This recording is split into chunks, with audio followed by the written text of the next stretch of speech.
Sensación. ¿Qué es? Este es el proceso mediante el cual se recibe y representan los estímulos del entorno mediante los receptores sensoriales y el sistema nervioso.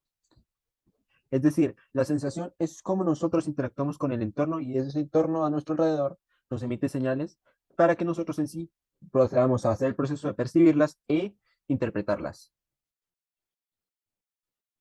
Es un proceso cerebral primario, ya que procede de los sentidos, tales como la vista, el gusto, el tacto, el olfato y el oído. Características de la sensación. El umbral absoluto. El umbral absoluto es la intensidad mínima que requiere un estímulo para poder percibirse. Es decir, un estímulo tiene que tener una cierta intensidad para que el ser humano pueda percibir este mismo. Si el estímulo tiene una intensidad por debajo de ese umbral, el ser humano no va a poder percibirlo. Umbral diferencial. Esta es la cantidad mínima de intensidad que se requiere para poder diferenciar dos estímulos en una aproximación del 50% de las veces. Comparación entre el umbral absoluto y el umbral diferencial. El umbral diferencial se trata en sí de esa cantidad mínima exacta que se necesita para que el ser humano, pueda sentir ese estímulo. Teorías de detección de señales. Esta técnica predice cómo y cuándo se detectan estímulos demasiado ligeros, mencionado por su parte la inexistencia de un umbral absoluto. Pues esta es una teoría que en sí, tal como ahí dice, el umbral absoluto no existía en esta teoría, y a su vez esta es la que predice en qué momentos, ya que no se cuenta con el umbral absoluto, en qué momentos se detecta un estímulo cuando este está en el mínimo. Estímulos subliminales. Estos son los que se detectan a baja frecuencia, es decir, por debajo del umbral absoluto. Tienden a tener un efecto corto y se perciben inconscientemente. Los estímulos subliminales tienen que ver con los mensajes subliminales. En sí son estímulos que captamos sin darnos cuenta. Es algo automatizado, algo que está predispuesto así inconscientemente. Diferencia entre sensación y percepción. La diferencia fundamental está dada en que la sensación es el primer proceso de contacto con el entorno y los estímulos, mientras que la percepción es aquel proceso que nos lleva a interpretar estos estímulos. Tal como aquí se menciona, la sensación se capta primeramente por los sentidos, los cinco sentidos que ya mencioné: olfato, mediante la nariz y distintos procesos que hay; el oído, que es mediante los sonidos y los procesos que tiene la oreja; la visión, que es mediante el ojo y los procesos que tiene ahí; y también a saber el gusto mediante la lengua, las papilas gustativas y todos los procesos que están ahí. También hay que tener en cuenta que la piel también hace parte de los sentidos, y también mediante la piel nosotros podemos tener distinta interacción con el entorno, haciendo que de esa manera los estímulos también afecten. Y ya la interpretación es cuando el mensaje ya va llegando al encéfalo. Entonces en ese momento el encéfalo analiza todos los estímulos y los interpreta de una manera que hace que el cuerpo así los detecte. Sensación visual. Esta se da mediante los ojos, como primer contacto con el entorno. El mensaje que transmite debe viajar como destino final hacia el encéfalo. Primeramente, entonces, se tiene el trabajo de los conos y bastones, los cuales deben conectarse con las células bipolares. Luego estas se transmiten a las células ganglionales y a su vez a los axones, en estas, que se unen para que forman, y a su vez los axones en estas se unen y forman el nervio óptico, que tendrán como tarea llevar la información al encéfalo. Y acá es lo que yo dije anteriormente. Ese es el proceso primeramente de la sensación visual, que es mediante los ojos, y acá detalla un poquito cuáles son los elementos y órganos que intervienen.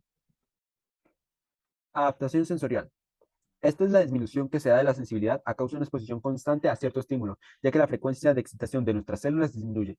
La adaptación sensorial en sí, como tal menciona, es que a más veces estamos expuestos a cierto estímulo, menos reacción vamos a tener a este en ciertas ocasiones. Claro está, ya que esto puede variar.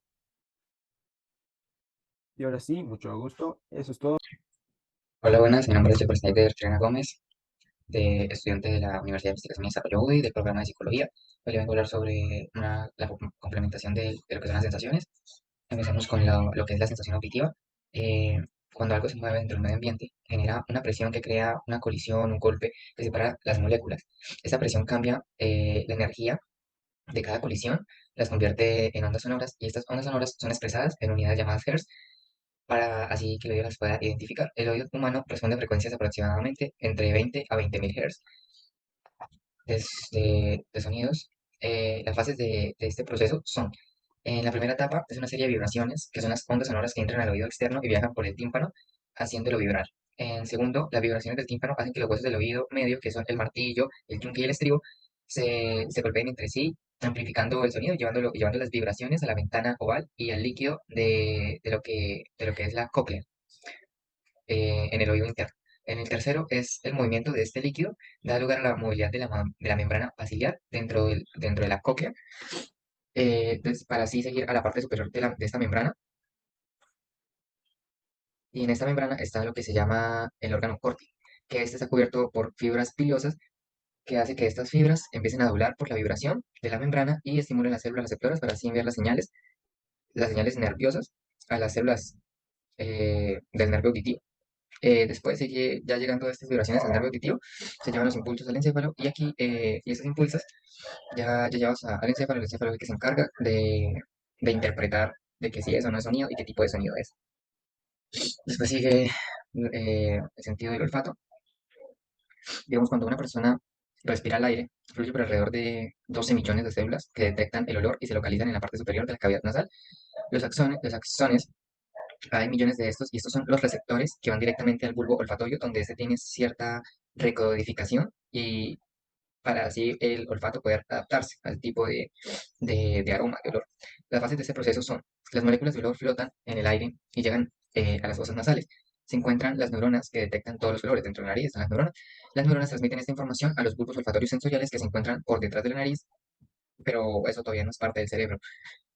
Los bulbos envían esos mensajes al sistema límbico y este sistema es el que reacciona frente al aroma. Después seguimos con el sentido del gusto. El gusto, igual que los otros sentidos, experimenta un proceso de adaptación. Digamos, cuando empezamos a comer algo salado, como es el maní o algunas papas fritas o algo así, y este sabor, esta sal es demasiado fuerte, el- la lengua o el sentido del gusto se adapta para volverse menos perceptivo a este sabor, a la sal. Además, la exposición de una cualidad gustativa puede modificarse, entre otras sensaciones del gusto, como por ejemplo, se puede ver que después, digamos, de cepillarse uno los dientes, los sabores cambian, digamos, con el jugo de naranja que pierde como el sabor, pierde el dulce. El proceso de este es que los botones gustativos están incrustados en pequeñas protuberancias sobre las lenguas llamadas papilas, que son las papilas gustativas que vemos por ahí. Cuando comemos, estas sustancias químicas de la comida se disuelven en la saliva y entran en contacto con las células gustativas, que estos son los receptores que están dentro de los botones de la lengua. Y en este momento es donde las neuronas adyacentes se disparan enviando los impulsos nerviosos al lóbulo parietal del encéfalo, que es el que se encarga ahí de percibir los mensajes del sabor y qué tipo de sabor y todo eso. Después sigue el sentido del tacto. Por último, la piel contiene, eh, la piel contiene receptores de los sentidos del tacto que se desempeñan un importante papel en la interacción y la emoción humana. En muchas culturas, los saludos y despedidas son acompañados con gestos táctiles, como lo es estrechar la mano. Los receptores de la piel dan lugar a sensaciones como lo son de presión, de temperatura, de dolor. La piel pasa por varios tipos de adaptaciones sensoriales. eh, como por ejemplo, uno entra a la ducha a bañarse, uno puede sentir que el agua a veces está demasiado fría, pero pues al cabo de unos minutos el cuerpo mismo pues logra adaptarse al frío.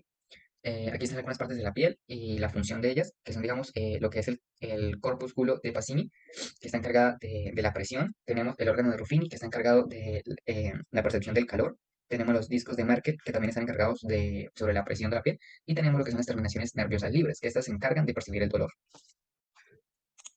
Y eso sería todo. Hola, buenas tardes. Mi nombre es Betsy Fainarte Sandoval. Soy estudiante de Psicología Virtual de la Universidad de Investigación y Desarrollo UDI. Hoy les haré una presentación sobre memoria. Memoria es una de las funciones cognitivas más importantes del ser humano. Tiene tres funciones básicas. Recoge nueva información, organiza la información para que tenga un significado y la recupera cuando necesitamos recordar algo. Ejemplo, el recuerdo de rostros, datos, hechos o acontecimientos o conocimientos. Consta de tres etapas. Codificación, que es la información que perciben los órganos sensoriales. Es almacenada durante un periodo corto de tiempo en la memoria sensorial. Ejemplo, cuando nos presentan a alguien y nos dicen su nombre. Necesitaremos prestar atención para realizar la codificación. El almacenamiento. Retiene los datos en la memoria para ser usados posteriormente y organiza la información eh, mediante esquemas, unidades estructuradas de conocimiento que reúnen conceptos, categorías y relaciones, formando un conjunto de conocimientos. Ejemplo, como anteriormente lo mencionamos, diríamos que nos hemos aprendido el nombre de la persona y podremos asociarlo a la cara del individuo o a otros datos.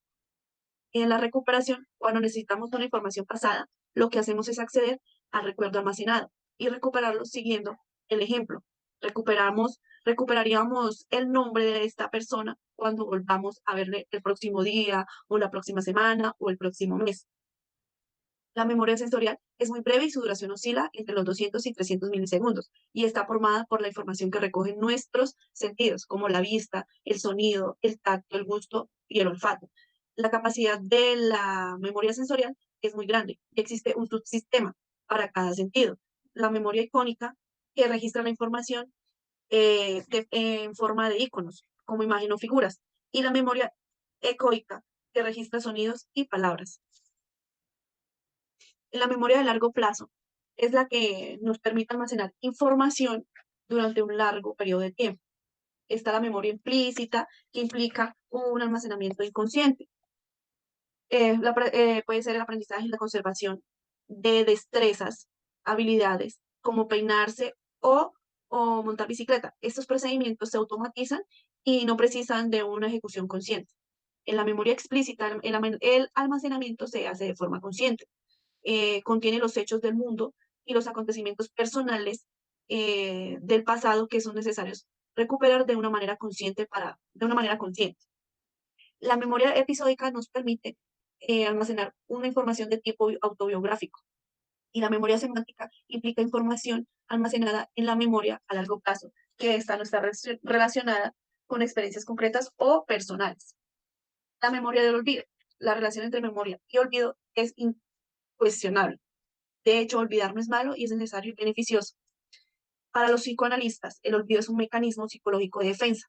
La mente se defiende de las experiencias dolorosas, excluyéndolas activamente de la conciencia. Olvida cosas desagradables o historias emocionales negativas. El pasado no puede ser reescrito, pero se puede dominar su impacto. Muchísimas gracias por la atención prestada. Hola, mi nombre es Erika Carolina Mesa Sarmiento y soy estudiante del segundo semestre del programa de Psicología de la Universidad de Investigación y Desarrollo y hoy les estaré hablando de algunos aspectos de la memoria. Empezaré por la memoria a corto plazo. ¿Qué es la memoria a corto plazo? Bueno, es la que nos permite retener información por determinados espacios de tiempo y estos periodos suelen ser muy cortos, suelen ser entre 7 y 40 segundos. La capacidad de almacenamiento. Se considera que la cantidad de información que puede retenerse en este tipo de memoria es limitada. Es decir, normalmente se suelen hasta retener 7 elementos, pero la cantidad exacta depende de cada persona. Algunas personas pueden retener 9 elementos, mientras que otras solo pueden retener 5 elementos. La pérdida de memoria a corto plazo puede afectar la capacidad de retener y almacenar la información en una persona. Algunos tips para mejorar la memoria a corto plazo es realizar juegos mentales, realizar una buena alimentación, eh, descansar bien y realizar actividad física.